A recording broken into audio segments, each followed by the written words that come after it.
Hello. I'd like to talk about something that's suddenly in the news this week called Super El Nino. Well, my first thought was, well, what's a Super El Nino and what does it have to do with me? Right, I did a bit of research and I found actually for us gardeners, this is something that we need to be aware of because it's sufficiently super, apparently, that it's going to affect our growing season for up to the next 12 months.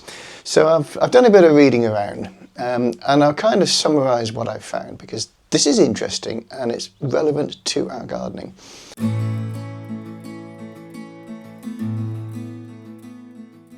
For the next 12 months, the weather's going to be different, but also in a way more predictable, which is of interest to me as a gardener, because one thing you can't often predict growing in Britain is the weather. You don't know whether it's going to be a hot summer, a cold summer, or windy winter, or whatever. Well, apparently, because of this Super El Nino, we've got a good chance of knowing what our weather's going to bring us. And I'll briefly tell you. We're going to have a hotter than usual summer, and probably drier as well. That's good. That's very, very good. But we're also going to have, going into late autumn and winter, a much greater risk of some quite destructive storms. That's wind and that's rain. As if we don't have enough of those things in the UK anyway. Well, we're going to have an elevated chance of some really nasty storms, particularly here in Cornwall, where, we can get quite blasted at times. Another thing that could happen, paradoxically, between the storms, we could also have some severe cold snaps. So that means frost, and that's something that every gardener, particularly here in the south, where we tend to sort of be a bit casual about frost, we could be really caught. And the last time we had a Super El Nino, I've been looking at the stats, was 2015, and I remember that was quite a summer.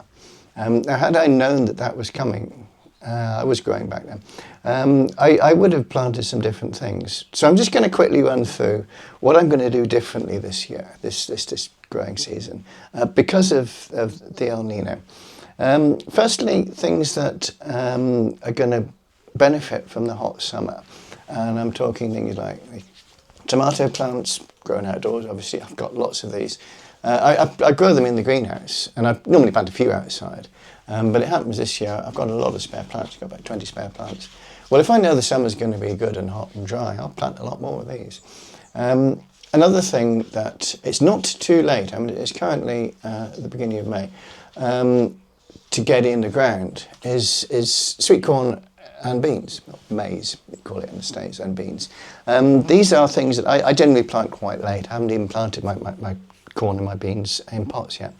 Well, I'm going to plant more of them because if I know that I've got a good hot summer coming, well, these things are going to really do well. I grow sweet corn and I freeze it. And I grow climbing beans. I prefer French climbing beans, but any sort of beans will fall into this category. And I eat the beans and I dry the beans. And I can't get enough of them, but in a cold or a wet summer, none of these things do very well. Well, I'm going to grow extra because I've got a good chance. I mean, you never know the weather for certain in Britain. But if we're going to have, sort of like, I don't know, 70, 80% chance of a hot summer, well, I'm going to bang all this lot in. Obviously that's going to take soil space that I can't be planting other things in.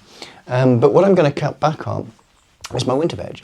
If I know we've got a lousy winter coming up, windy and wet, interspersed with cold snaps, I'm going to dial back on the things that are going to be affected by that kind of weather. I'm thinking particularly sort of spring collies and things like that overwinter and don't want to be sitting in wet soil all winter.